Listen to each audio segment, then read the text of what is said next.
महाराज के श्री चरण कमल पर अरबों खरबों प्रणाम। वर्तमान समय के संत सदगुरु बाबा उमाकांत जी महाराज के श्री चरण कमल पर अरबों खरबों प्रणाम। उपस्थित सभी सत्संगी भाई बहन, नर नरी, बच्चे बच्चियाँ, सबको मेरा सादर जय गुरुदेव।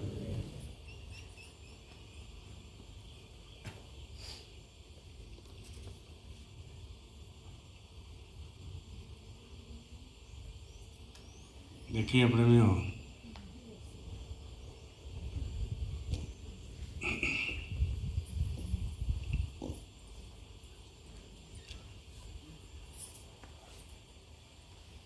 सत्संग मिलना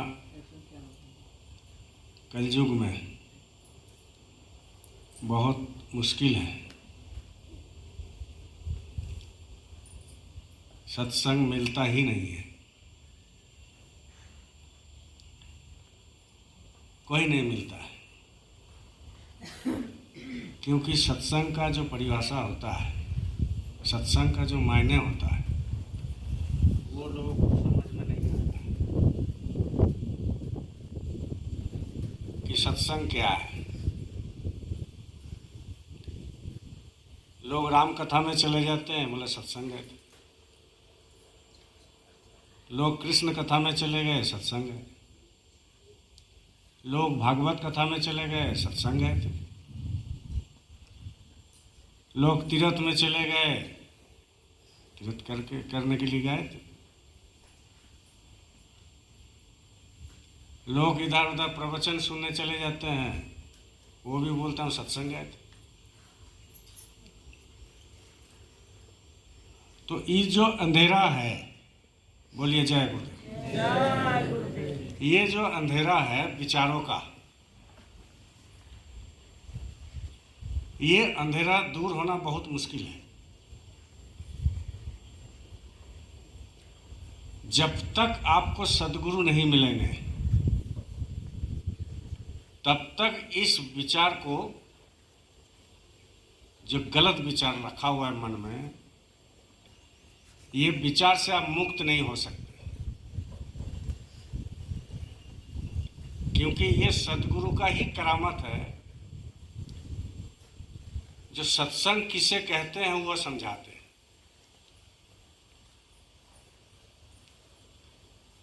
अब राम द्वापर युग में थे, त्रेता युग में, और भगवान कृष्ण द्वापर युग में।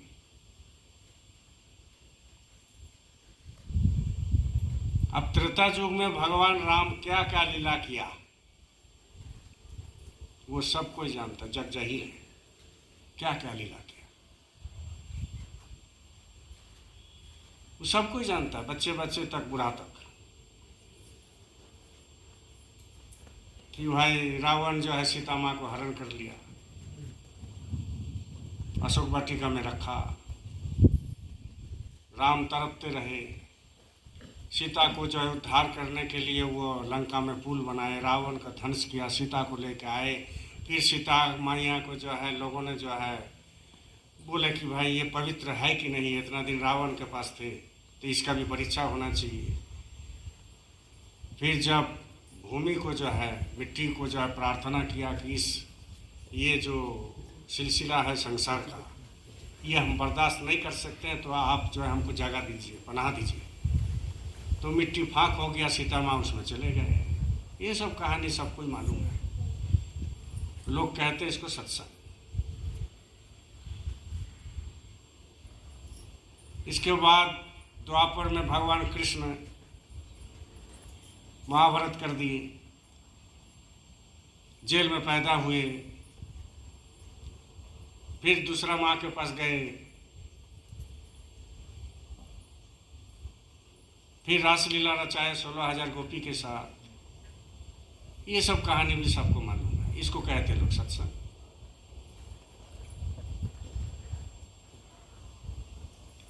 असली सत्संग होता है सद्गुरु के पास। वो क्यों? इसीलिए असली सत्संग में आत्मा का सफर जो होता है उसको बताता है सद्गुरु। भगवान राम चले गए, आप क्या कर लिए? क्या कर लीजिएगा? कुछ नहीं कर सकते। चले गए, चले। कृष्ण भगवान चले गए, आप क्या कर लीजिएगा? चले गए, चले गए। अब उसका लीला पढ़ करके आप क्या करेंगे? हाँ, स्कूल कॉलेज में होना चाहिए। चलिए भाई, बच्चा को संस्कार मिलेगा कि राजा का लड़का हो करके भी वो 14 साल वनवास में रहे, सारे कुछ ऐश आराम छोड़ करके वो जंगल का फल खा करके जंगल में रहे। ये एक शिक्षा का कहानी है। पिता का आदेश पालन किया, माता का आदेश पालन करके उन्होंने जंगल चले गए। एक शिक्षाप्रद कहानी है, शिक्षा है, और वो बच्चे लोगों को पढ़ाना चाहिए, संस्कार होगा। लेकिन उसमें आत्मा का कोई कल्याण नहीं होता है, आत्मा का कल्याण नहीं होता है। शिक्षा होता है, संस्कार होता है, लेकिन आत्मा का सफर में उसमें कोई लेन देन नहीं है। ऐसे ही भगवान कृष्ण वो जो भी रासलीला रचाए, जो भी महाभारत किए, जो भी उपदेश दिए, जो भी गीता कराए, जो भी वो अर्जुन को उपदेश दिए, वही तो गीता है। तो वो पढ़ करके लोगों को संस्कार बन सकता है, लेकिन आत्मा का सफर नहीं हो सकता है। अब आत्मा है क्या, यही लोगों को मालूम नहीं है कि आत्मा है क्या। बस एक मान्यता है, आत्मा निकल जाता है, निकल जाता है, चल जाता है। अरे वो कहाँ चल जाता है, इसको तो पता कभी करो। हाँ, आत्मा शरीर से निकल जाता है तो कहाँ जाता है, इसका तो कभी पता करना चाहिए ना। और अगर निकल भी गया, तुम्हारा माँ का गर्भ में तुम आए हो, मनुष्य आते हैं, तो उसमें जो माँ का गर्भ में जो बच्चे 9 महीना तक जिंदा रहता है, तो उसमें भी आत्मा है। तो वो कहाँ से आया? माँ का गर्भ में है, हम लोग सब कोई थे, हम लोग सब कोई है, एक सिलसिला है, ये जुग जुग से चले आ रहे हैं कि भाई माँ का गर्भ में 9 महीना रहो, इसके बाद निकलो, और निकालने के बाद जो है धीरे धीरे लिखाई पढ़ाई करो, इसके बाद नौकरी चाकरी बिजनेस करो, इसके बाद शादी करो, इसके बाद बच्चा पैदा करो, इसके बाद जो है आप अपना नाती पोता लेके खेलो, इसके बाद बुढ़ापा हो गया, खटिया पकड़ लिया, इसके बाद चल गए, बस खेल खत्म, लीला समाप्त। राम भी ऐसा ही किया, कृष्ण भी ऐसा ही किया, बड़े बड़े ऋषि मुनि वैसा ही किया, बड़े बड़े महात्मा भी ऐसा ही हुआ। लेकिन वो अपना कहानी दुनिया में छोड़ के गए हैं। राम का चर्चा त्रेता युग का है, फिर भी अभी भी है। कृष्ण भगवान का चर्चा द्वापर में, फिर भी अभी भी है। कबीर साहब 750 साल पहले, फिर भी अभी भी है। तो ये तो आएगा जाएगा, आएगा जाएगा, ये सिलसिला है। लेकिन आपने क्या किया? नहीं, हम तो बहुत कुछ किया। क्या किया? क्या किया? नहीं, हम घर बनाए हैं, बड़े बड़े बिजनेस करते हैं, गाड़ी है, जमीन है, बैंक बैलेंस है, जायदाद है, सब कुछ मेरा पास है। बस हम तो बहुत कुछ किए हैं। बच्चे को पढ़ा दिए, बच्ची को MBBS डॉक्टर से शादी करा दिए। चलिए, आपका बात को मान लिया, अच्छा किया, करना भी चाहिए, संत मत में कोई मना ही नहीं। लेकिन ये जो आपने किया, इतना सब करने के बाद भी आपकी शांति नहीं है, शांति है नहीं। और इतना सा करने के बाद भी आप सोचते हो कि हम ले जाएंगे, तो ले नहीं जा सकते। और इतना सा करने के बाद भी आप सोचते हैं कि मेरा नाम होगा, नाम है नहीं, बदनामी बदनाम। किसी को दो तो बदनाम, किसी से लो तो बदनाम, किसी को अच्छा खिला तो बोला कि नमक कम हुआ, किसी को ना खिला तो बोला कि कंजूस है। किसी के घर में जाओ तो बोले बार बार आता है, किसी को ना जाओ तो क्या बात है, आजकल बहुत अहंकार हो गया, घर में आता नहीं। सुख कोई है जी? कोई सुख नहीं। ये जो सुख के पीछे जो दौड़ता है ना लोग, सत्संग क्यों किया जाता है? इसलिए कि आपके अंदर जो चेतना है वो जो सो गया, अंदर में जो चेतना है वो सो गया, उस सोए हुए को जगाने का काम कौन करता है? सत्संग होता है, सद्गुरु करते हैं। और सोए हुए जगाने का काम सद्गुरु करते हैं। और फिर भी अगर कोई सोया हुआ है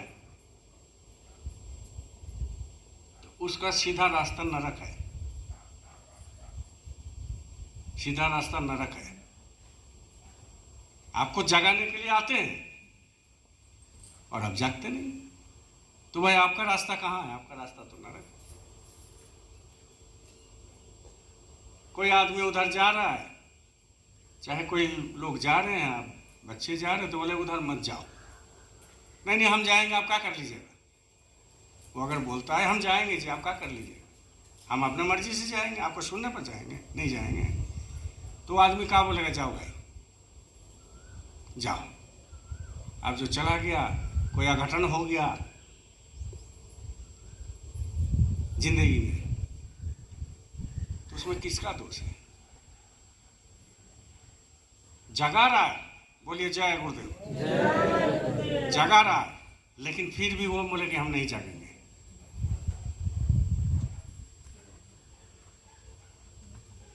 नहीं जागेंगे। कोई नाली है, नाली, और नाली एकदम बजबज है, मतलब एकदम पूरा उसमें भरा हुआ है, और सुअर कहाँ जाता है?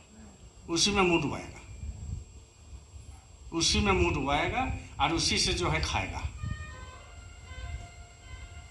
उसी से खाएगा, उसी से मुंह डुबाएगा। और उसको बढ़िया से फ्राई राइस दे दो, पनीर दे दो, सब कुछ दे दो, और बगल में अगर ड्रेन है तो उसी में पहले कूदेगा, पहले उसी में जाएगा, फिर पनीर उनीर बाद में। वही चीज अभी मनुष्य का है, वही चीज मनुष्य का है।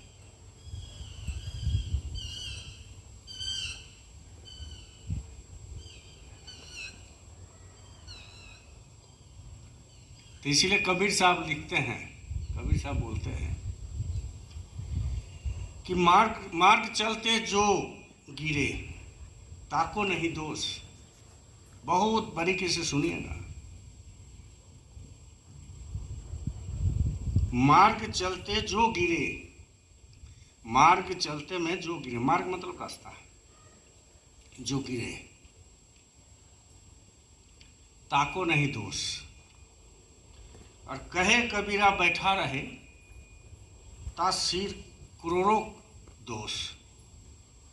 मतलब क्या है? मार्ग चलते चलते जो गिर जाता है, मान लीजिए आप हम सत्संग में हैं, मनुष्य है, नादान है, गलती हो सकती है, हो जाता है, इसलिए कहते हैं मार्ग चलते चलते जो गिरे ताको दोष नहीं है, उसका दोष नहीं है। परंतु जो बैठा ही रहे, चला नहीं, जो बैठा ही रहे, चला नहीं, सत्संग मिल गया, गलती हो गया, कोई बात नहीं, फिर चलो, क्योंकि सब कुछ उन्हीं का बनाया हुआ है। आप कुछ नहीं बनाए, ना प्राइम मिनिस्टर बनाया, ना राष्ट्रपति बनाया, ना इस देश का कानून। ये जितना भी कायनात में, दुनिया में जो भी चीज बना हुआ है, सब उन्हीं का बनाया हुआ है, सब उन्हीं का बनाया हुआ है। और सबको उलझा दिया, सबको फंसा दिया, इसमें निकालना बड़ी मुश्किल है। बोलिए जय गुरुदेव, जोर से बोलिए जय गुरुदेव। तो इसमें फंसा दिया, अब उसमें से निकालना आपके लिए तो बड़ी भारी है। इसमें से निकालना आपके लिए बहुत भारी है, नहीं निकाल सकते। बहुत लोग सोचते हैं हम निकाल जाएंगे, निकाल जाएंगे, निकाल जाएंगे, निकाल गए हम। बहुत लोग बोलता है पदाधिकारी है, निकाल गए, बस थोड़ा सा और बाकी है सतलोक पहुंचने में, ऐसे भाव दिखाते हैं। लेकिन ये संत मत में जो भी रहस्य होता है वो गूढ़ रहता है, बहुत अंदर की बात है, बाहर का कुछ है नहीं, दिखावा है, बाहर में कुछ है नहीं, सब अंदर में रस। इसीलिए कहते हैं मार्ग चलते जो गिरे ताको दोष नहीं है, उसको दोष नहीं है, वो बार बार गिरेगा, बार बार उठेगा। बस एक चीज ख्याल रखना है, मालिक से प्रार्थना करना है कि मालिक हमसे गलती हो गई, मालिक हम नहीं जा सकते, मालिक ये जो रास्ता आपने दिया है इस रास्ते में चलना बड़ी कठिन है और आप छोड़ के कोई नहीं इसको चला सकता है। इसीलिए तो साधक कहते हैं साथ ले लो पिता के बर जाऊंगा, साथ ले लो पिता के बर जाऊंगा, वरना संभव है मैं तो फिसल जाऊंगा। राह चिकनी करी और पथरीली है, राह चिकनी करी और पथरीली है, कांटों झाड़ी भरी और जहरीली है। हो सहारा तो तेरा निकल पाऊंगा, वरना संभव है मैं तो फिसल जाऊंगा। उतना सीधा नहीं है रास्ता। होने विषयों की उठती है एक एक लहर, ये जो संसार है इसका एक एक लहर उठता है, विष के बराबर है, जहर के बराबर है। अगर आध्यात्मिक जगत में आपको उन्नति करना है, हमको उन्नति करना है, तो डेली आपको परखना पड़ेगा अपने आप को। और जैसे ही अपने आप को परखेंगे तो आपको रोना आएगा। बोलिए जय गुरुदेव। आपको रोना आएगा कि जिंदगी में हम क्या कर रहे हैं। बस सुबह उठते हैं, खाते हैं, सोते हैं और बच्चा पैदा करते हैं और पैसा गिनते हैं, चले जाते हैं। ज्यादा दिन है नहीं ये। आप सोचते हो कि हम ही करेंगे, वो करेंगे, ज्यादा दिन है नहीं, समय है ही नहीं। आप किराए का मकान में गिरा करके देखो, आपको लगेगा कि 1 महीना अभी बहुत दूर है, तब तक हम किराया दे देंगे। हमने देखा जिंदगी में 12 साल से किराया में रहते हैं, बस दे देंगे, 1 महीना है ना। और किराया महीना आते आते कब आता है पता ही नहीं चलता। ऐसा ही जिंदगी है, 50 साल, 60 साल, 70, 80 साल का, 20 साल का, 30 साल, कब बीत जाता है पता ही नहीं चलता। तो जब पता नहीं चलता तो आपने क्या कर लिया इतना जिंदगी में, थोड़ा बहुत जिंदगी में क्या कर लिया। इसीलिए किसी दार्शनिक ने कहा था कि एक जिंदगी काफी नहीं है दुनिया को समझने के लिए। एक जिंदगी काफी नहीं है दुनिया को समझने के लिए। कितना जिंदगी आएगा जाएगा तो भी आप समझ नहीं पाओगे, लेकिन जब सदगुरु रहेंगे तो तुम समझ में पाओगे एक जिंदगी में। लेकिन चलना है, थकना नहीं है। बहुत लोग बहुत कुछ कहेंगे, लेकिन आप जानते हो आप कौन हो। आप परमपिता का संतान हो, आप बड़ी खानदान के हैं। ऐसा खानदान दुनिया में कोई नहीं है जिस खानदान के हम लड़के हैं और जिस खानदान के आप लड़का लड़की है। और वो खानदान का मालिक कहाँ है? आपकी दोनों आंखों के बीच में बैठा हुआ है, जो आपको चलाता है इस शरीर को। बस वही तो आत्मा है, वही तो शक्ति है जो इस शरीर को चलाता है। आत्मा नहीं है तो ये शरीर स्टफ हो जाएगा, मिट्टी हो जाएगा, एकदम खड़ा हो जाएगा। कोई हलचल इसमें नहीं रहेगा। हाथ नहीं उठा सकते, पाँव नहीं उठा सकते, देख नहीं सकते, सुन नहीं सकते, मुंह जबान खोल नहीं सकते, बोल नहीं सकते, शरीर चल नहीं सकता, शरीर में गंदगी आ जाएगी, कुछ नहीं कर सकते। बस इसी चीज को लोगों को समझाना है और समझता भी नहीं है। कि भाई हम चल रहे हैं तो ये किस बेसिस पर चल रहा है, क्या इसमें कारीगरी है, क्या कारीगरी है कि ये शरीर जो चलाने वाला जो शक्ति है वो हमसे दूर है, हमसे छिपा हुआ है। लेकिन संत कहते हैं कि तुमसे दूर नहीं है, वो तुम्हारे अंदर बैठा हुआ है, देख रहा है। हम यहाँ बैठे हैं, हम बोल रहे हैं, वो देख रहे हैं। आप वहाँ सुन रहे हैं, बैठे हैं, तो वो देख रहे हैं। लेकिन वो बोलेगा नहीं, वो बोलते नहीं हैं, वो बोलते फालतू बोलते नहीं है। जैसे हम लोग बार बार बार बार बार बार बोलते रहते हैं ना, कोई काम नहीं है लेकिन दिन भर बोलते रहते हैं। कोई काम नहीं है तो बस चलो चुगली करो, शिकायत करो, एक नशा है। तो हमारे अंदर जो बैठे हैं वो पाक साफ है, वो परमपिता परमेश्वर है, अंश है, वो खुद बैठे हैं।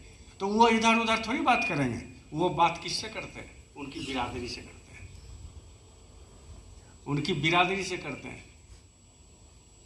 जैसा कुछ कुछ लोग हैं, दारू पीने वाला सब बात करेगा, उसका बिरादरी है। खैनी खाने वाला, अब उसके पास खैनी नहीं है, बगल वाला को खैनी है, तो बोले थोड़ा बहुत खैनी होगा आप दीजिए, तो क्योंकि वही खुशता है। हाड़िया पीने वाला हाड़िया के पास जाएगा, निंदा करने वाला निंदा, रस है, हर रस मन में लेता है ना, वो रस है। सत्संग सुन रहे हैं, वो रस है। भंडारा करेंगे, वो रस है। हर चीज का रस होता है। तो जो बिरादरी है, उस बिरादरी से वो ताल्लुक रखता है।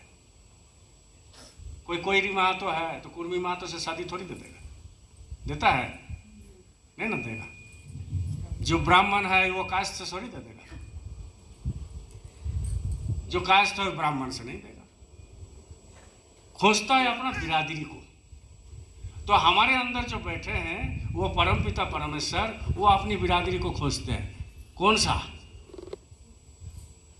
जो उनसे प्रेम कर सकता है, जो उनका प्रेमिक है। और उनका कोई बिरादरी नहीं है, वो हारी मोची डोम महातो चटर्जी बनर्जी बंगाली बिहारी झारखंडी सब कोई हो सकता है, पीने वाला भी हो सकता है, क्योंकि उन्हीं का दिया हुआ है, उन्हीं का जो है वो बनाया हुआ है। लेकिन वो अपने जैसा वो बना लेते हैं, बिरादरी को बना लेते हैं कि भाई हम तुमको बना लेंगे, तुम आओ तो मेरे पास, हमारा ही जैसा तुमको हम कर देंगे। जितनी गुण हम में है उतनी गुण तुम में भी है, लेकिन वो गुण तुमको पता नहीं है, हम उजागर कर देंगे उस गुण को। बस खाली एक काम करना, हम जो बोलेंगे वो सुनना। जब हम जो बोलेंगे वो सुनना और उसको अनुभव करना, किसी को बताना नहीं है। जो धन हम देंगे वो किसी को बताना नहीं है, अनुभव करना है। इसीलिए सभी सत्संगी को एक ही ध्यान रखना चाहिए कि भाई हम सब कुछ तो कर रहे हैं, सेवा कर रहे हैं, सब कुछ कर रहे हैं, लेकिन सेवा कर रहे हैं उसमें भी तो मेरा अहंकार तो नहीं है। हम किसी को उज्जैन ले जा रहे हैं तो उसमें तो कोई अहंकार नहीं है। हम भंडारा चाह रहे हैं तो उसमें तो कोई किसी का अहंकार नहीं ना है। या हम सेवा दे रहे हैं उसमें कोई अहंकार तो नहीं है। या हम वहाँ पर चुगली कर रहे हैं तो ये हमारा काम है क्या? हमेशा 24 घंटा मन जैसा उदंड और कोई नहीं हो सकता। वो एक देवता है, मन जैसा उदंड और कोई नहीं हो सकता। वो पल पर आपको जो है वो नचा रहा है, पल पल। इसीलिए महात्मा कहते हैं कि मन के हारे हार और मन के जीते जीत। मन को कोई जीत लिया और जिस दिन मन को कोई साधक नौकर बना लिया उस दिन वो जो बोलता है सो हो जाता है। वो अट्रैक्शन होता है उस आदमी से, क्योंकि वो मन को क्या किया, अपने बस में कर लिया। और जैसा ही अपने बस में साधक कर लेता है तो वो दुनिया को जीत सकता है, बहुत कुछ दुनिया में कर सकता है। और मन को जब तक नहीं जीतता है तब तो वो कचरा में ही पड़ा रहता है। भगवान बहुत दूर है। इसलिए 24 घंटा डेली परख होना चाहिए। कि हम आध्यात्मिक जगत में आए हैं तो मेरा क्या उन्नति हुआ।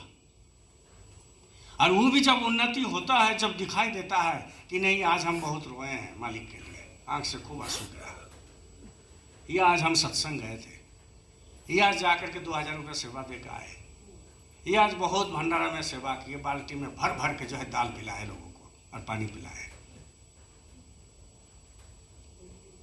तो ये मन में देखना पड़ेगा कि हम अहंकार से तो नहीं बोल रहे हैं, मेरे अंदर अहंकार तो नहीं उपजा। क्योंकि इनको सब पसंद है, एक चीज पसंद नहीं है। वो कहते हैं कि मेरा बनाया हुआ है, तुम अहंकार मत करो, ये मेरा बना हुआ है, धरती मेरा बना हुआ है, तुम धरती के लिए मरते हो। इंसान हमने बनाया, खूब सुंदर हमने बनाया, खूब कुरूप भी हमने बनाया। अष्टावक्र मुनि था, हाथ ऐसे टेढ़ा थे, पैर ऐसा टेढ़ा थे, सब टेढ़ा थे, शरीर भी टेढ़ा था, लेकिन महात्मा थे। तो वो जो आपके अंदर बैठे हैं वो ये सब नहीं देखते हैं कि गोरा है कि काला है कि पढ़ा लिखा है कि अनपढ़ है कि पैसा वाला है कि क्या है कि गरीब है तो ये है वो है या खूबसूरत है गोरा है, वो सब कुछ नहीं देखते। वो आपको एक ही चीज देखते हैं कि हमको वो कितना मान रहा है, हमको वो कितना मान रहा है, वही चीज देखते हैं। इसीलिए कहते हैं मार्ग चलते जो गिरे ताको नहीं दोष, कहे कबीरा बैठा रहे ता सिर करोड़ों दोष। मार्ग में चलते चलते जो गिर पड़े उसका दोष नहीं है, परंतु जो बैठा ही रहे, कुछ किया नहीं और चला नहीं, उसका सिर पर कठिन को सवार रहेंगे। अर्थात कार्य करने में बिगाड़ जाए तो उसे सुधारने का प्रयास करे, परंतु कार्य करे ही नहीं, वो मूर्खता है। समझ गए? कार्य करे ही नहीं। हमारे पीछे तो कितना आदमी लगा हुआ है, बोलता है यूँ बैठ जाए तो बढ़िया है, नगरी चौपट हो जाए। अरे हमारे अंदर जो शक्ति है, हम तो कोशिश करेंगे ना हम जागृत करने का। हमारे अंदर, आपके अंदर जो शक्ति है वो तो जागृत करने का कोशिश करेंगे। और वो कोशिश करने के लिए हमको कोई बिल्डिंग में नहीं जाना है, बस यही चादर काफ़ी है, यही चादर काफ़ी है। एक जगह बैठ करके ढाप लीजिए, कोशिश कीजिए।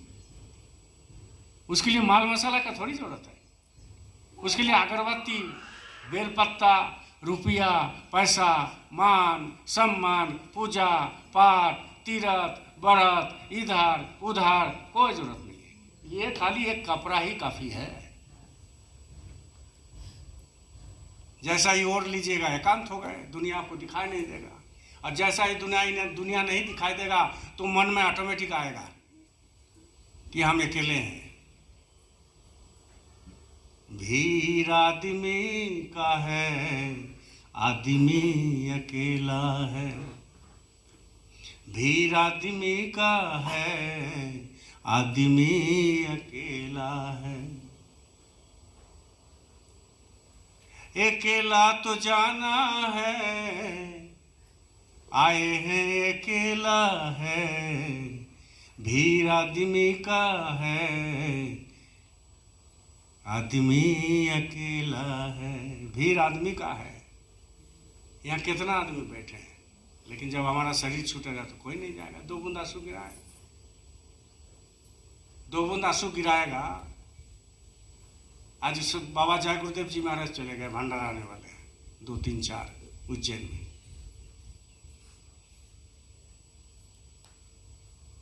हम भी बाबा जी से नामदान लिए, बहुत लोग बाबा जी से नामदान लिए, करोड़ों लोग, 20 करोड़ लोग नामदान लिए थे।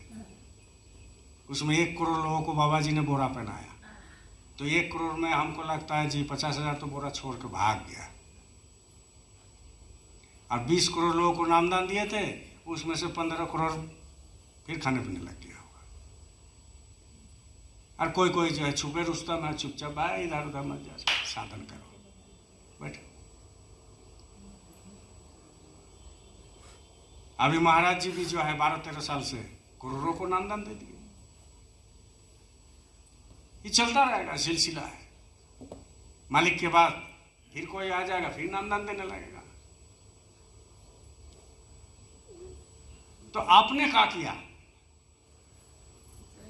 आप क्या किए? पहले अपने आप को स्वार्थी हो जाइए, थोड़ा सा स्वार्थी हो जाइए। कहाँ पर? आध्यात्मिक जगत में। उन्होंने कर लिया, हम क्यों नहीं कर पाए? हमको भी करना है। हम लोग हर जगह स्वार्थी करते हैं। वो 2 तला बिल्डिंग खड़ा किया तो उसका हम ऊपर कर देंगे जी, उसका हम ऊपर कर देंगे। कोई 2 तला बिल्डिंग खड़ा किया तो बोला हम 3 तला करेंगे। कोई 32 इंची का LCD लिया तो बोल रहे हैं हम 56 इंची का लेंगे। यही सिलसिला चल रहा है जिंदगी भर, देखा देखी।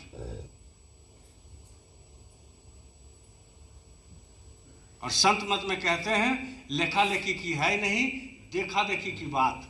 उल्टा, लेखा लेखी की है नहीं, देखा देखी की बात। और दूल्हा दुल्हन मिल गए, फीकी परी बरात। जब दूल्हा और दुल्हन मिल जाएगा, आत्मा और परमात्मा। दुल्हन कौन है? आत्मा।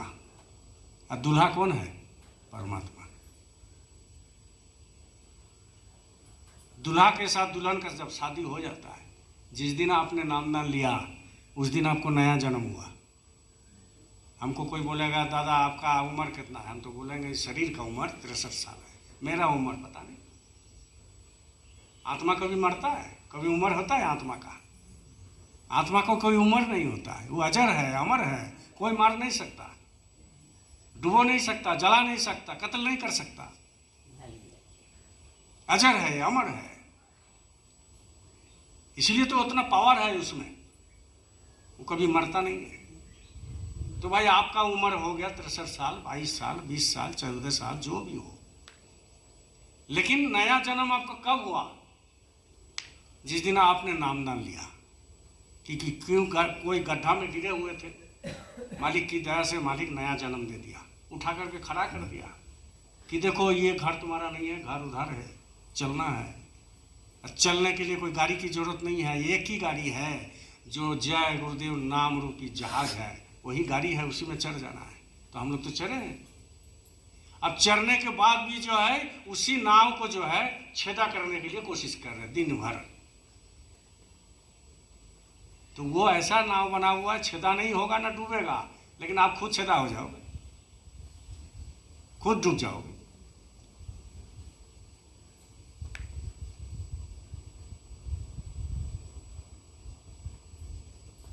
एक आदमी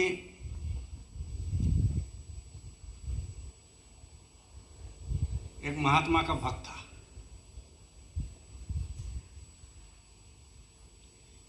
तो महात्मा का दया कृपा से वो जो है माँ काली का दर्शन हो गया। अब माँ काली एक दिन आ गए, बोलिए जय गुरुदेव।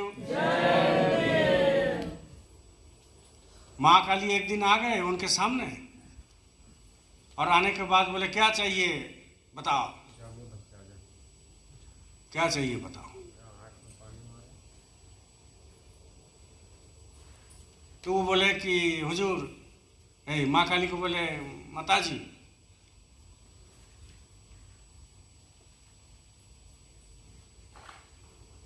हम जो मन में सोचे वो हो जाए,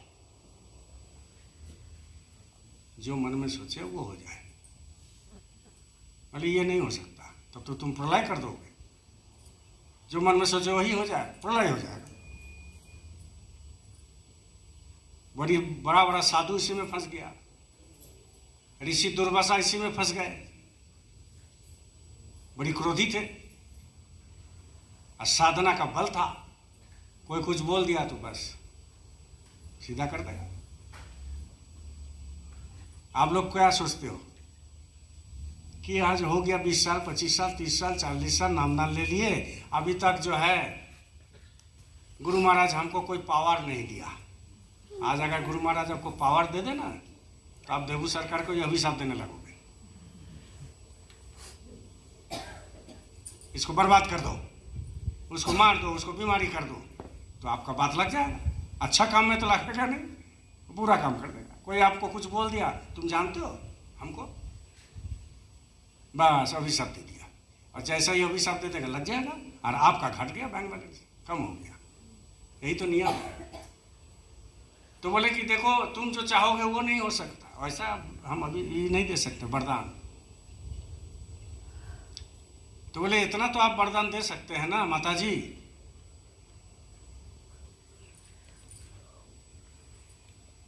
कि हमारा 2 रहेगा तो दूसरे को 1 रहेगा, या हमारा 1 रहेगा तो दूसरे को 2 रहेगा। तो बोले तुम कहना क्या चाहते हो?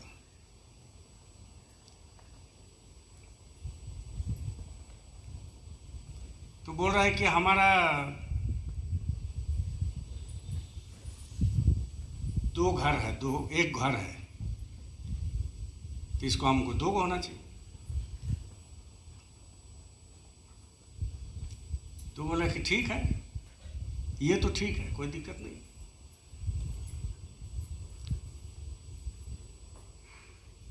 लेकिन ठीक जगह में इस्तेमाल करना, ये जो है ठीक जगह में इस्तेमाल करना है।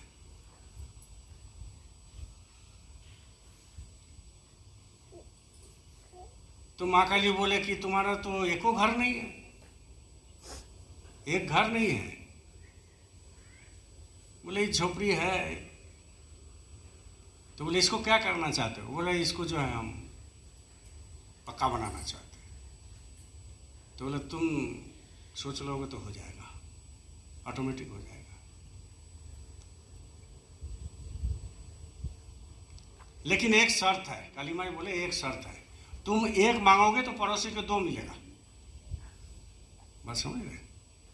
बोले तुम 1 मांगोगे तो पड़ोसी को 2 मिलेगा। तुम्हारा 1 घर हो जाएगा तो पड़ोसी का 2 घर हो जाएगा। और उसका बगल में एक उसका पड़ोसी था, उससे पटता नहीं था।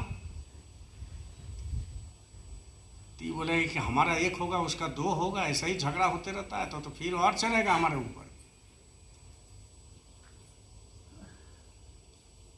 तो बोले आप कुछ नहीं कर सकते, तुम्हारा वरदान हो गया। बोले चलिए ठीक है। तो 1 मांगा तो 1 हो गया, पड़ोसी का 2 हो गया। इसका 1 गाय था, मांगा तो पड़ोसी का 2 गाय हो गया। इसलिए पड़ोसी बढ़ते रहा और ये अपना घटते रहा, माने चलता रहा। तो एक दिन मन में सोचा कि इसको तो सीधा करना है, इसको ठंडा करना है। बोलो जय गुरुदेव। ये बगल वाला जो है इतना डबल हो रहा है, मेरा 1 ही तो हो रहा है, तो इसको ठंडा करना है। तो मन में सोचा कि मेरा 1 आंख अंधा हो जाए। समझ गए? तो सुबह उठा, देखा कि 1 आंख अंधा हो गया, 1 आंख खुला हुआ है। अब दरवाजा खोल के सीधा किया, देखे उसका 2 आंख अंधा हुआ कि नहीं। तो देख रहा है उसको दोनों आंख अंधा हो गया। लो आप मकान लो, गाय लो ये लो। इसका 1 ठो था, 2 गो था, 1 ठो ठीक है। बोले 1 ठो में हम काम चला लेंगे, 1 ठो में हम काम चला लेंगे। अब वो जो है 2 गो आंख अंधा हो गया तो वो मकान लेके क्या करेगा? उसके लिए तो 1 ठो नौकर रखना था।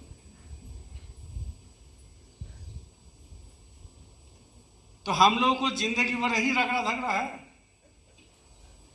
जिंदगी भर। कैसे ठंडा करें, कैसे उसको हम बदनामी करें, कैसे उसको हम करें? आध्यात्मिक जगत में बहुत मन सरल होना होगा, क्योंकि वो निर्मल देश का धन लेके बैठे हैं आप और हम।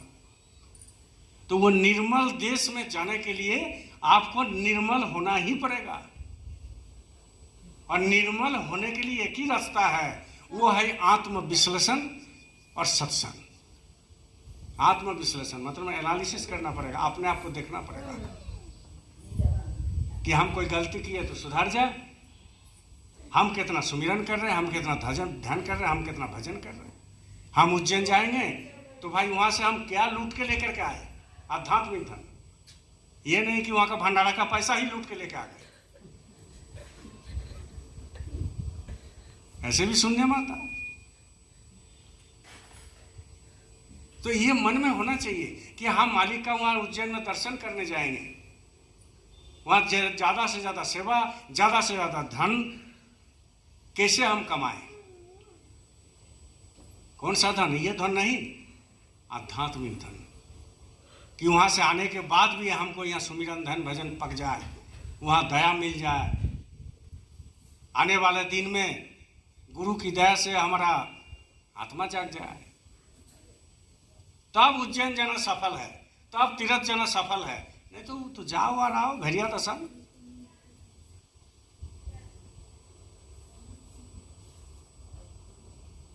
आत्मविश्लेषण जरूरी होता है। जो चीज हमको दूसरे को बोलने में खराब लगता है वो अपने पर यूज नहीं करना चाहिए, नहीं होता है। जब अपने ऊपर यूज नहीं होता है, हमको अच्छा नहीं लगता है, वो दूसरे के ऊपर कैसे हम यूज कर दें, कैसे उसको हम खराब बोले। ये सब विवेक कहाँ से आता है? सत्संग से आता है। कहाँ से आता है? भजन से आता है। कहाँ से आता है? गुरु की सान्निध्य से आता है। कहाँ से आता है? सुमिरन ध्यान में आता है। कहाँ से होता है? आत्मविश्लेषण में होता है। इसलिए ये मन को शांत करने का एक ही उपाय है और कुछ नहीं। मन को शांत करने का एक ही उपाय है और कुछ उपाय जिंदगी में नहीं होगा, क्योंकि वो मन 24 घंटा आपको टरका रहा है, बहुत जबरदस्त। एक एक सेकेंड अभी सत्संग से निकल जाओगे गेट के बाहर, वो तो खड़ा है गेट के बाहर, यहाँ घुस नहीं सकता। जैसे ही बाहर जाओगे बस शुरू हो जाएगा उसका सिलसिला। ऐसे ऐसे आएंगे, ऐसे ऐसे चीजें आएंगे कि आपको पता ही नहीं चलता है, मन में आते रहता है, आते रहता है, आते रहता है।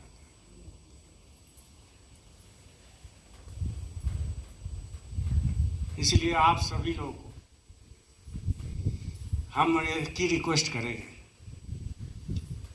कि जब उज्जैन में भंडारा में जाएं तो अधिक से अधिक सेवा में लग जाएं, अधिक से अधिक मालिक का दर्शन करें, अधिक से अधिक जो है वहाँ अपना सेवा दे, जो भी करना है, लेकिन वो आपके आत्मा हित के लिए होना चाहिए, आध्यात्मिक हित के लिए होना चाहिए।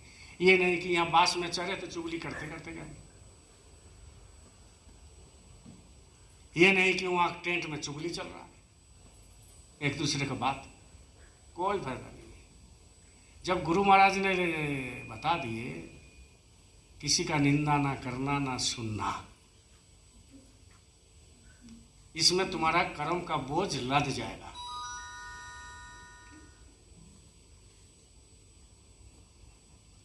आज हम 5 महीना से चुप थे, जनवरी से, तो लोगों ने इतना निंदा किया हमारा, कुछ लोग, तो मेरा सब बहुत सारे कर्म कट गया। इसके लिए ज़मीन भी ले लिए, घर भी बनाना शुरू कर दिए हैं, दुकान भी हो गया। अरे यही चीज़ नहीं हो रहा था आज 20 साल से, है ना? ये तो सामने दिखाई दे रहा है भाई, सामने दिखाई दे रहा है।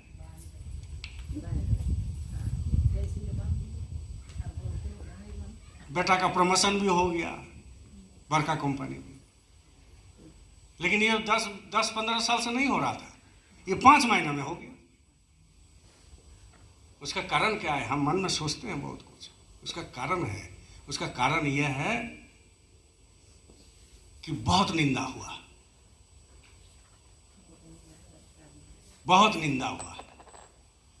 तो अगर आपको कोई निंदा करता है तो पहले गुस्सा नहीं करना है, चुप रहना है, चुप रहना है। और जैसा ही आपका देखिएगा तरक्की शुरू हो जाएगा, समझ लीजिएगा आपका कर्म कट रहा है, क्योंकि हम लोग सबका पास इतना कर्म लदा हुआ है। उस कर्म को काटने के लिए बहुत जरूरी होता है कि चुप रहना,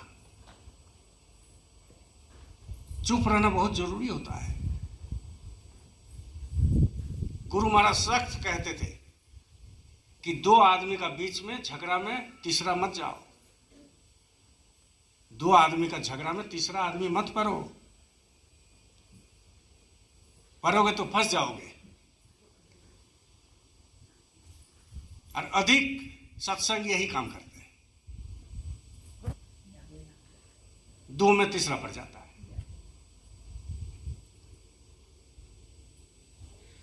इसलिए अपना घर संभालिए, दूसरे को घर को देखने की जरूरत नहीं है। आज हमारे गुरु महाराज की दया से, महाराज जी की बहुत असीम कृपा से एक आश्रम तैयार आप लोगों ने किया। ये हमारे घर है, आपका घर है, इसको संभाल के रखिएगा, तब तो आपका आने वाला पीढ़ी, ये जो छोटा छोटा बच्चा सब आता है, आने वाला पीढ़ी जो है यहाँ आके बैठेगा। और इसी को बर्बाद करोगे तो कहाँ चले जाओगे? रोड में बैठोगे? नहीं, मंदिर है नगरी में बहुत, अरे कोई शांति नहीं, कोई शांति नहीं। शांति एक ही जगह में होता है जहाँ सत्संग होता है, और सत्संग उसी को कहते हैं जो जहाँ आत्मा का चर्चा होता है। सत्संग उसी को कहते हैं जहाँ आत्मा का चर्चा होता है, जहाँ नाम का चर्चा होता है। और बिना आत्मा के, बोलो जय गुरुदेव, बिना आत्मा के और बिना नाम के जहाँ कथा वार्ता होता है वो प्रवचन कहते हैं उसको, परवचन। प्रवचन किसको कहते हैं? पर वचन, माने दूसरे के वचन को बोलो। और यहाँ तो बोलना पड़ता है, अनुभव करके बोलना पड़ता है। जब तक अनुभव नहीं होगा आप क्या सुनाएंगे लोगों को, क्या बोलेंगे आप? किताब तो बहुत है मेरा पास, पूरा 2 अलमारी भरा हुआ है, कोई घर गया होगा तो देखा होगा। किताब बहुत है मेरा पास, सब महात्मा का किताब है।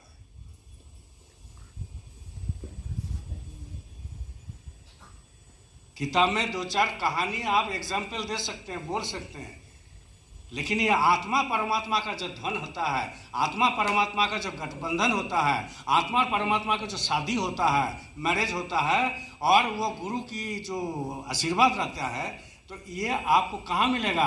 ये अपने जब तक साधन भजन ठीक से नहीं करेंगे, अनुभूति नहीं होगा, अनुभव नहीं होगा, तब तक आप उसको कह नहीं सकते। और कहेंगे भी तो उसमें रस नहीं मिलेगा, कहेंगे भी तो उसमें रस नहीं मिलेगा। ये जो इतना लोग बैठे हैं 100 लोग, ये आत्मा का भोजन है, रस मिलता है। तो जब रस मिलेगा तो आप बैठे रहोगे, नहीं तो कोई इधर भागेगा, कोई उधर भागेगा, कोई झुकेगा, कोई इधर उधर देखेगा, बोले कब खत्म हो, भागे। लेकिन मालिक की इतनी बड़ा दया नगरी में होता है कि टस से मस नहीं होता है, चुपचाप सुनते रहता है। उसका कारण क्या है? उसका कारण आपके अंदर जो मालिक का दया भाव है, मालिक दया कर रहे हैं और वो भोजन दे रहे हैं, आत्मा का भोजन है वो। आप दिन भर अशांति में क्यों रहता है लोग? संसार में आप घूमो, हम भी घूम रहे हैं, आप भी घूमो, देखते हो आप भी घूमते हो। ये नगरी बाजार में सब सब्जी बेचता है, आपाधापी चल रहा है ना? पता है सब्जी बेचने के लिए, अरे आज संडे है, नगरी में जाना है, 2 बजे से उठ के ये सरियाओ उस सरियाओ, यहाँ ले जाना है, यहाँ वेट वाला मशीन ले जाना है, वहाँ बैठना है, उतना तक तो हो गया। बाजार आ गया तो वो वाला भूल गया, बाजार आ गया तो वो भूल गया। अब क्या शुरू हो गया? कैसे बेचना है, ज़्यादा दाम में बेचना है, किसको बेचना है, शुरू हो गया। मन शांति करता है, मन शांति नहीं देता है, लगा के रखा है। अब जब बेचा गया तो अरे जल्दी जल्दी भागो, फिर काल दूसरा बाजार में जाना है, ये भूल गया। और फिर दूसरा बाजार में जाकर के फिर वही सिलसिला। उसको बोला है कि बोलो कि नगरी में सत्संग है संडे को, बोले नींद नहीं खुला। सब्जी बेचने के लिए नींद खुल जाता है, लेकिन सत्संग आने में नींद नहीं खुलता है।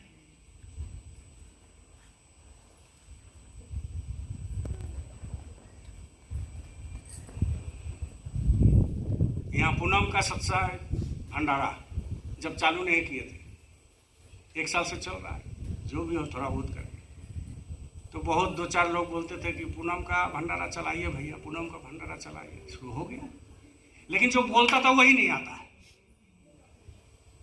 जो बोलता था या बोलती थी वही नहीं आता है। इसका मतलब कि दूसरे का बात सुन के वो बोल रहा है, दूसरे का बात सुन के वो बोल रहा है। तो जो काम आप करोगे, बोलोगे, वो काम पहले तुम करो, करके दिखाओ, करके पहले दिखाइए, तब दूसरे को बोलिए। तो कुछ ये सब आत्मविश्लेषण होना चाहिए, आत्मविश्लेषण कि हम क्या कर रहे हैं, दूसरे को छोड़िए, हम क्या कर रहे हैं वो देखिए। हमारा कितना आध्यात्मिक जगत में उन्नति हुआ, कितना हम नाम सुन पा रहे हैं, कितना हम ध्यान में देख पा रहे हैं, कितना हम गुरु की सेवा कर पा रहे हैं, कितना गुरु के आदेश का पालन कर पा रहे हैं, कितना हम सत्संग जाते हैं। महाराज जी कहा ना, महाराज जी ने कहा जो साप्ताहिक सत्संग में नहीं आएंगे वो सत्संगी नहीं है। ये वचन निकल गया। अब आप कुछ भी जुक्ति लगा दो, कुछ भी आप विचार कर लो, क्या रे महाराज जी हमारे लिए थोड़ी बोला है, हम तो इतना सब्जी बेचते हैं, हमारा इतना बीमार है, ये है वो है, घर बनाना है, ढलाई करना है, हमको हमारे लिए नहीं बोला है, वो देवू सरकार के लिए बोला है। ये कोई फ्री आदमी आ जाएगा? मुंह से जब वचन निकल गया वो पत्थर का लकीर होता है, संत का, सतगुरु का, उसमें दया रहता है। जब वो उन्होंने बता दिया कि जो साप्ताहिक सत्संग में नहीं आएंगे वो जो है सत्संगी नहीं है, तो नहीं है, तो नहीं है, आपको ये मानना पड़ेगा। और आओगे तो सत्संगी है। इसका कारण क्या है कि लोग सोचते हैं कि ये इतवार को नहीं जाएंगे, अगला इतवार को जाएंगे, लेकिन ये इतवार को जो गुरु की शब्द को मिला आपको सुनने को, अगला इतवार को हो सकता है ना मिले। आज जो आप आए हो, जो इस पहले भंडारा में जो नहीं आए थे, उस दिन का जो गुरु की आदेश के अनुसार सत्संग था वो आज थोड़ी होगा, वो भाव के अनुसार होता है। क्योंकि ये जो 2 घंटा 4 घंटा 1 घंटा जो भी बोला जाता है, शुरू से अंतिम तक करी उसमें जो है लगा रहता है, अलग से आप उसको देख नहीं सकते। इसीलिए तो गुरु महाराज कहते थे कि शुरू से अंतिम तक सत्संग सुनना चाहिए, तब आपको समझ में आएगा। एक ब्राह्मण थे, बोलिए जय गुरुदेव। एक ब्राह्मण थे और ब्राह्मण का एक बड़ी लड़की थी, शादी लायक हो गई। अब उसको शादी देना है, तो ब्राह्मणी कहती थी कि पंडित जी ये बेटी का शादी देना है, कब दीजिएगा, कैसे दीजिएगा, लेट हो रहा है, तो जल्दी जल्दी इसको शादी करना चाहिए। तो कहने का मतलब यह है, वो पंडित जी जो है डेली सुनते सुनते सुनते सुनते एक दिन गुस्सा के घर से चल दिए कि आज लड़का ठीक करके ही घर लौटेंगे। अब घर से निकल गया तो पंडित यानी बहुत खुश है कि थोड़ा डोज दे दिए तो आज खोज के ही आएगा। तो चले गए, चलते चलते एक जगह में जंगल के किनारे एक महात्मा सत्संग दे रहे थे। अब जब लास्ट सत्संग हुआ तब वो पहुंचा और खड़े खड़े सुन लिया। क्या सुन लिया? कि सब में ब्रह्म है, लड़का में ब्रह्म, लड़की में ब्रह्म, माँ में ब्रह्म है, पति में है, इसमें है, उसमें है, पेड़ में है, पौधा में है, जर्रे जर्रे पर ब्रह्म है। आप मन में ये ठान लिया कि सब में ब्रह्म है, हम में भी है, उसमें भी है, उसमें भी है, लड़की में भी है, लड़का में भी है। ये अपना बात करते करते करते करते रोड में सोचने लगा, तो सब में जब ब्रह्म है तो जो दामाद खोजेंगे उसमें भी तो ब्रह्म है, और हमें भी ब्रह्म है, तो हम क्यों ना लड़की से शादी कर ले? उसमें भी ब्रह्म है, इसमें भी ब्रह्म है, तो हम लड़की से हम क्यों नहीं शादी कर ले? क्योंकि ब्रह्म है उसमें, हमें भी ब्रह्म। अब घर आए, पंडिता ने पूछी कि पंडित जी आप तो आज बड़ी बोल के गए कि आज दामाद ठीक करके ही आएंगे। तो बोले दामाद ठीक करके क्या होगा? वहाँ महात्मा का सत्संग सुने, वो बोले कि सब में ब्रह्म है, तो तुम में भी है, हम में ब्रह्म है, बेटी में भी है, दामाद में भी है, सब में ब्रह्म है। तो बोले कि तो क्या कहना चाहते हैं? बोले तुम में भी ब्रह्म, हम में भी ब्रह्म, उसमें भी ब्रह्म, उसमें भी ब्रह्म, जो बात करे वही बात करे, रट लगाए। तो पंडित ने तो झाड़ू लेकर निकला, बोले क्या माने है इसको, बोलिए जल्दी जल्दी। बोले दामाद आप नहीं खोजना है, हम ही बेटी से शादी कर लेंगे, क्योंकि हम में ब्रह्म है, उसमें भी ब्रह्म है, तो हम कर लेंगे शादी। तो पंडित ने पूछी कि ये आपको कौन बोल दिया, कौन बोल दिया आपको? बोले महात्मा जी। तो कौन महात्मा जी? बोले उनका भी ठिकाना लगाते हैं, आपको भी ठिकाना लगाते हैं। झाड़ू लेके बोले चलिए, तो लेके गया पंडित के साथ। तो महात्मा जी थे कुटिया के अंदर में, बुलाए, बोले पत्नी आपको बुला रही है। तो बोले यही लोगों को शिक्षा देते हैं आप, कि बेटी के साथ बाप का शादी करने का, यही शिक्षा देते हैं? तो महात्मा जी बोले बैठो बैठो, क्या बात हुआ? तो बोले मेरे बेटी जो है शादी देने लायक हो गया, तो हम बोले कि भाई खोजो एक दामाद। तो डेली बोलते थे नहीं, तो आज बोला कि दामाद खोज के ही आएंगे। तो आपके पास आकर के मन बदल गया, अब बोल रहे हैं हम शादी करेंगे। तो महात्मा समझ लिया, महात्मा समझ लिया कि आधा अधूरा सत्संग सुना, वही तो चीज होता है। आधा अधूरा सत्संग सुना तो अपना मन के मुताबिक, बहुत सारे सत्संग ऐसा है अपने मन का मुताबिक जो है लगाता है। तो आधा अधूरा सत्संग सुना, महात्मा जी समझ लिए। तो बोले ठीक है, कल सत्संग होगा, फिर आना, फिर आना, अभी शादी उदी रोको, दामाद हम ठीक कर देंगे, चिंता करने की बात नहीं है। तो फिर दूसरा दिन गया, सत्संग सुना, पूरा पूरा सत्संग सुना, तब पता लगा कि ये गलत सोच लिया था। अरे भाई ब्रह्म सब में है, लेकिन रीति रिवाज समाज का वो तो मानना पड़ेगा ना, समाज को भी तो देखना है। लेकिन ऐसा नहीं देखना है जिसमें आपका घर परिवार बर्बाद हो जाए। अब समाज में ही पंडित है और महात्मा भी है, सदगुरु भी है, लेकिन पंडित क्या कहते हैं कि काली माई के सामने बलि दो, मन्नत करते हैं, मन्नत करते हैं लोग कि पाठा दे दो तो ये हो जाएगा, पाठी दे दो तो ये हो जाएगा, मुर्गा दे दो तो ये हो जाएगा, दारू पिला दो तो ये हो जाएगा। उज्जैन गए हैं कभी ना? उज्जैन तो जाते ही है ना, वहाँ एक मंदिर है, शिव जी दारू पीते हैं, हम भी गए एक दिन देखने के लिए कैसा दारू पीते हैं, और वहाँ पर बोतल बिक रहा है ना। आप बताइए, शिव बाबा भी अगर बोतल पीने लगे, ये तो बड़ी बात। तो इसका मतलब क्या है? सत्संग मिलता नहीं, सत्संग अधूरा सुनता है। और वहां पर जो है, जो भक्त गया है, भक्त क्या है? चंडाल है, भक्त नहीं होता है, चंडाल है। अब जो गया वो दारू जो है वहीं पर बिक रहा है। हम तो मंदिर में अंदर घुसे नहीं, बाहर में सब देख रहे खेला। तो जो दारू लेकर गया और पंडित को दिया, वो पंडित थोड़ा सा बाबा को पिला दिया और बोला लो प्रसादी पियो, प्रसादी पियो। अब वो घटाघट पी लिया, अब पी करके जो है फिर आ गया, बाबा का भी पूजा हो गया, दारू भी मिल गया, दारू भी पी लिया, सब कुछ हो गया। इससे बड़ा सतलोक जाने का रास्ता और क्या है?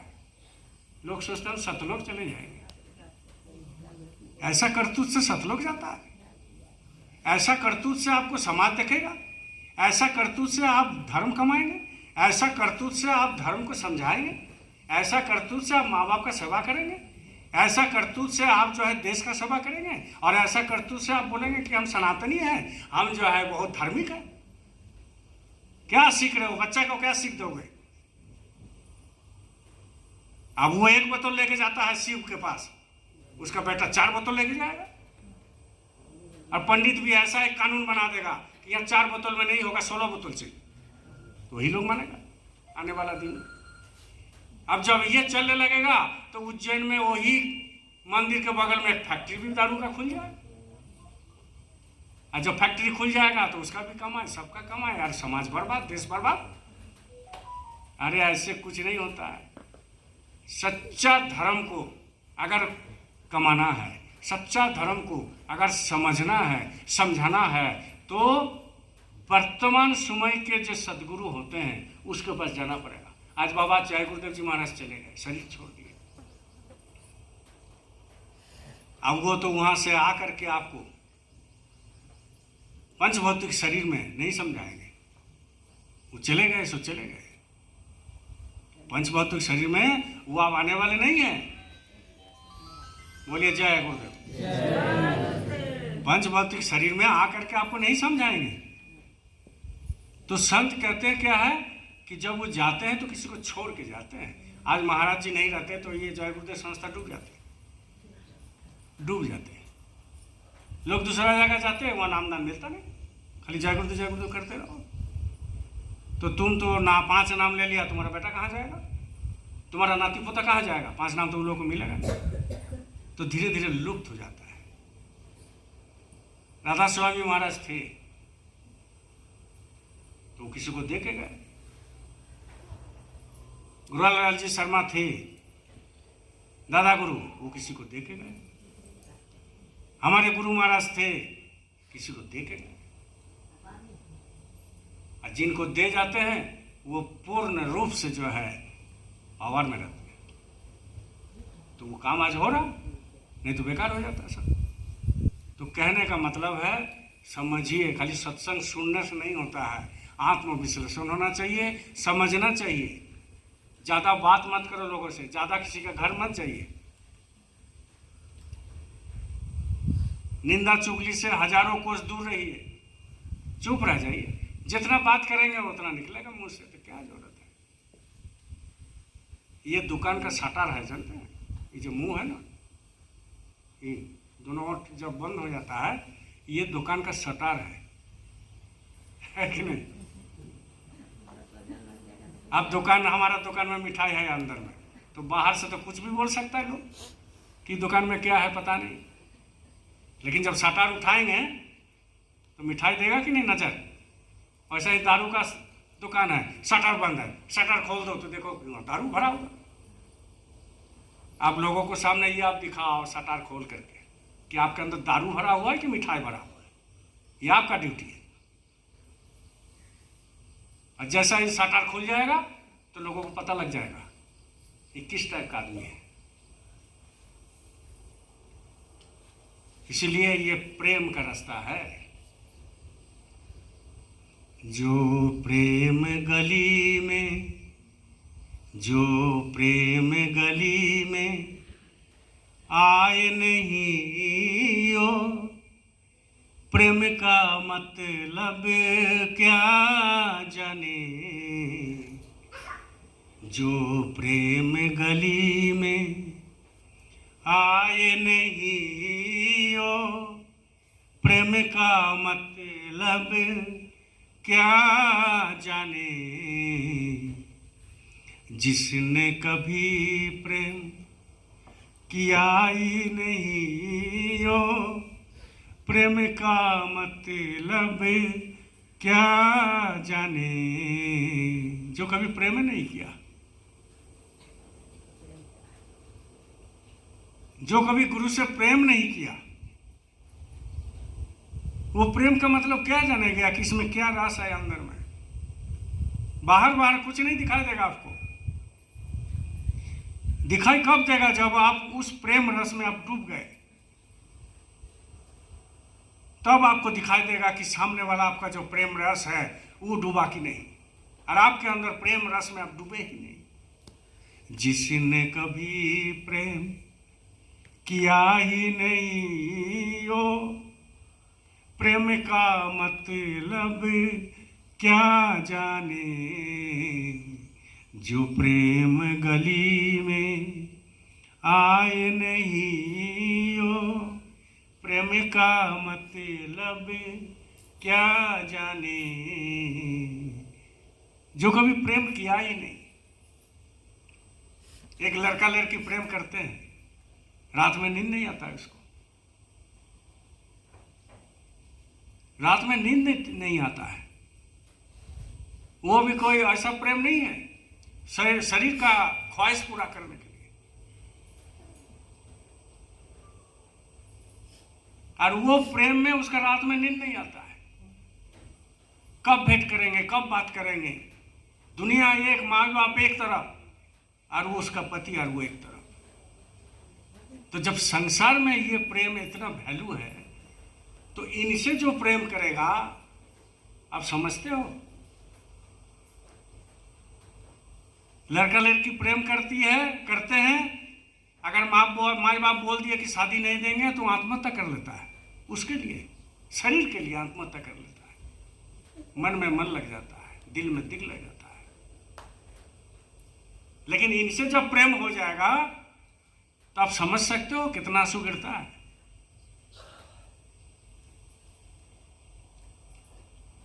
वो आंसू बंद नहीं होगा, गिरते रहेगा, गिरते रहेगा, गिरते रहेगा।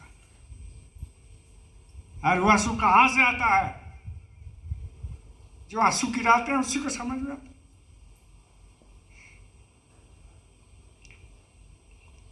और किसी को समझ में नहीं आया।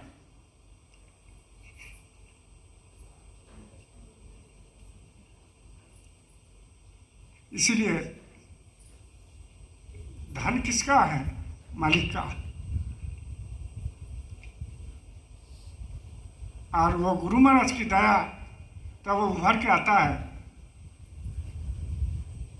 उनकी दया तब अनुभव होता है जब आपको रात में नींद नहीं आएगा। एक कसक पैदा होता है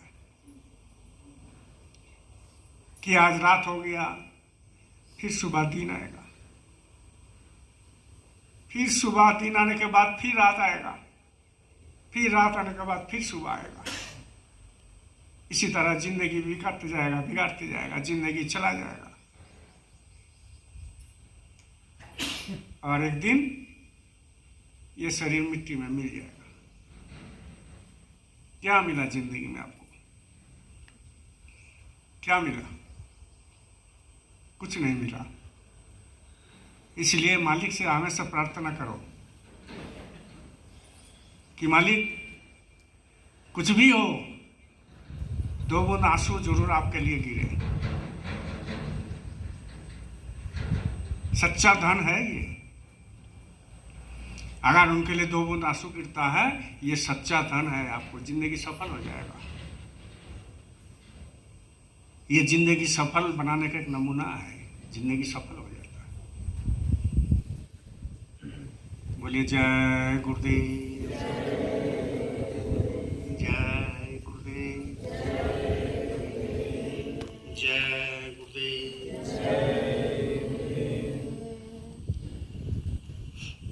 देखिए 2 तारीख 2, 3, 4 भंडारा है उज्जैन में। तो जो जा रहे हैं वो तो जाना ही है, जो जा रहे हैं वो तो जाएंगे। और गुरु महाराज का भंडारा है। तो मालिक ने कह दिया उज्जैन में सत्संग में कि विशेष दया होगा भंडारा में, विशेष दया होगा। अब वो विशेष दया लेने के लिए कोई कोई होता है, सबको नहीं मिलता। विशेष दया तो ऐलान कर दिया, लेकिन विशेष दया उसी को मिलेगा जो पाक साफ होकर के जाएगा और आएगा। ये नहीं कि वहां जाके टेंट में चुगली करेगा, इसका पीछे उसका पीछे लाएगा, उसको विशेष दया मिलेगा नहीं। विशेष दया उसी को मिलेगा जो पाक साफ होकर के जाएगा। पाक साफ मतलब ये नहीं कि नहा के चले गए, उसको पाक साफ नहीं कहते। और वहाँ मालिक का दर्शन करें। आइए, फिर आपका भी हम लोग दर्शन करेंगे आकर। बोलिए जय गुरुदेव।